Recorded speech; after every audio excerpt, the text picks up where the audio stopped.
میں ان بچیوں کو جب بھی میرے پاس بھی آتی ہیں ان کی ماں آتی ہے مجھے ایک ہی بات تنگ کرتی ہے کہ ان بیچاروں کی قسمت اچھی ہے، اللہ نصیبہ نیک کرے۔ میں 3 بچیوں کا باپ الحمدللہ اپنے گھروں، مگر اس بارے میں بڑا پریشان ہوتا ہے جب کوئی ماں آ کر کہتی ہے کہ مولانا بچی بیٹھی ہے، کوئی پوچھتا نہیں، دکھ ہوتا ہے کہ یہ کیسا زمانہ آ گیا، ورنہ لوگوں کی جوتیاں ٹوٹ جاتی، غریب آدمی کی بچی کے لیے بار بار لوگ جاتے تھے،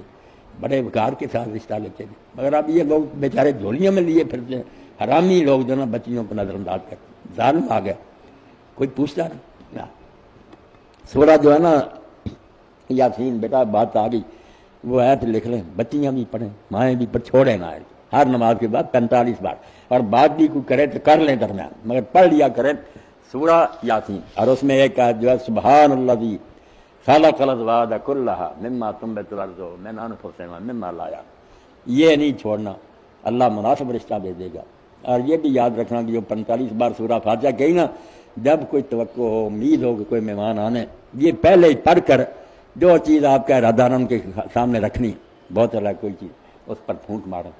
تاکہ اللہ انہیں ہدایت دے، نہ کر کے نہ جائیں، کیونکہ بچیاں اس وقت اس لیے بھی نفسیاتی مریض ہو گئیں کہ آتے ہیں گاہک بن کر چلے جاتے ہیں، کوئی ہاں نہ نہیں، بیچاریاں بیمار ہو جاتی ہیں، کتنی ہیں جنہوں نے کہہ دیا کمی رہنے دو، کیوں بار بار تم مجھے دکھاتی ہو، تماشا بنا رکھا، تو رونا آتا ہے کہ یہ معاشرہ کیسا ظالم ہو گیا،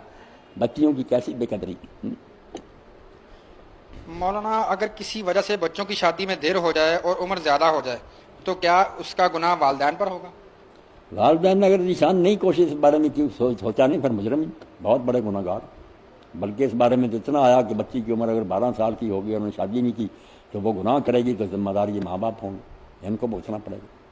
باقی اگر وہ بیچارے کوشش کر دیتے ہیں، ترلے کرتے ہیں، مگر نہیں کام بنتا، پھر ان کا کیا قصور؟ پھر وہ بھی مجبور۔